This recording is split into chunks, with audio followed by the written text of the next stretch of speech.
forced to fight that failure. We as Fridays for Future don't have extreme demands. We just want what generations before us have taken for granted. A future you can look forward to.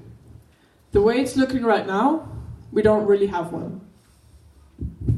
A year has passed since we started marching on the streets. As the youth, as human beings. Some things have changed, at least a little. We're now standing, not only on the edge of extinction, but too at the origin of a long way of structural shift. This change, has to be initiated by us.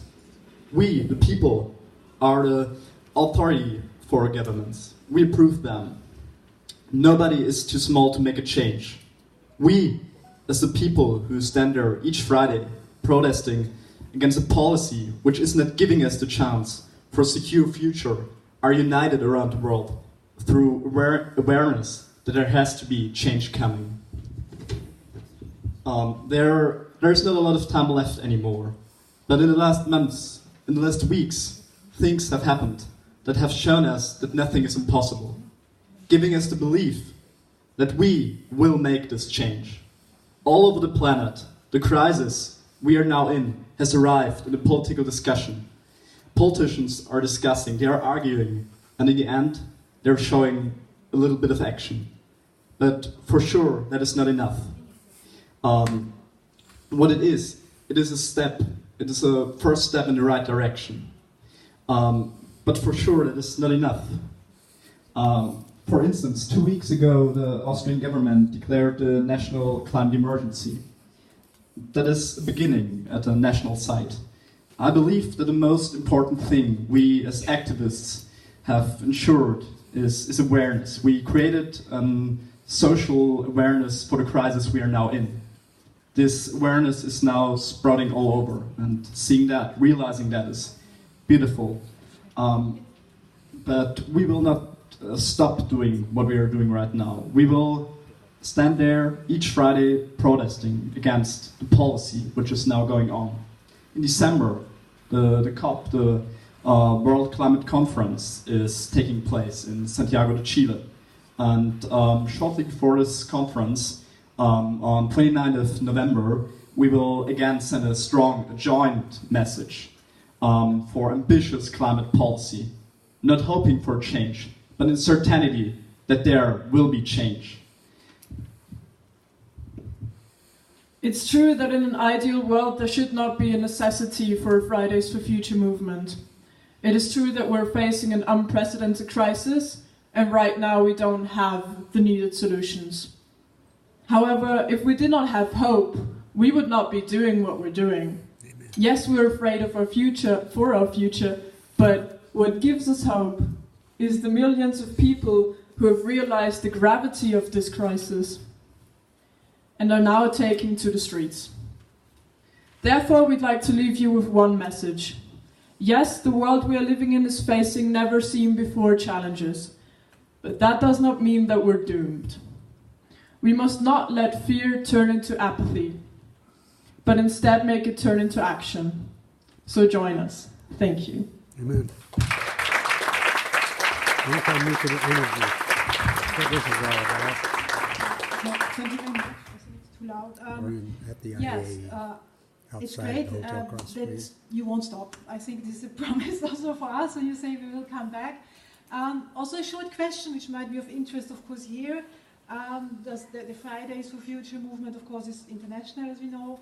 And is nuclear a topic there? Is this being discussed, or is it clear that the atoms don't have a future?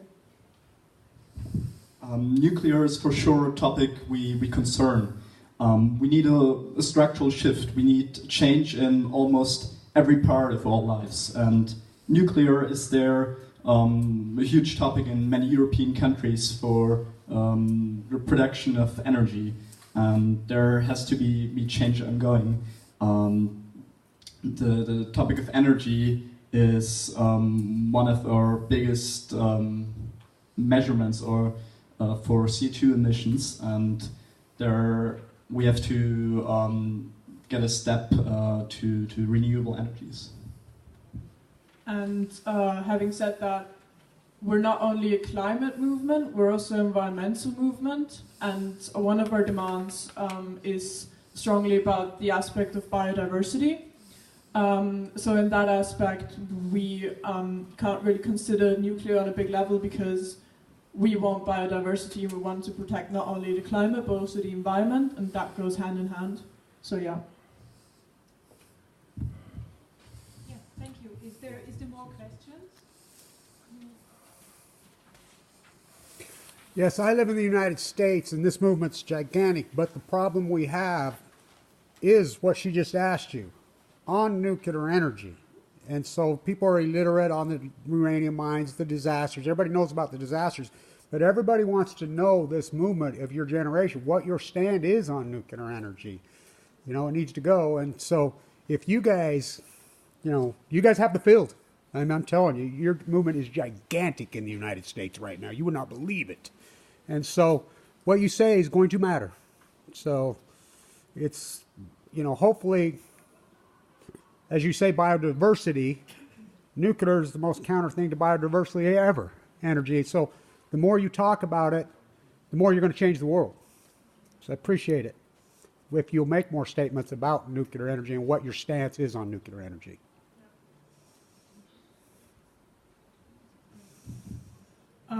Yeah, we definitely see that the environment and the climate have to go hand in hand. You can't have one without the other. So we have, as Fridays for Future Austria, we have 6 strong demands, and they're mostly about becoming CO2 neutral by the year 2030. But one of them, a big one and a strong one, is also protecting that biodiversity.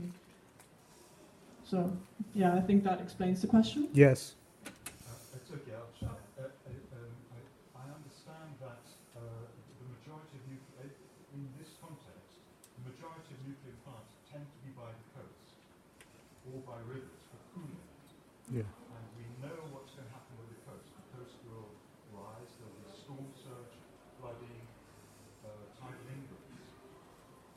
So that's a key issue in terms of a problem with nuclear and climate change. In fact, nuclear is not only not helping, but will be a significant risk because of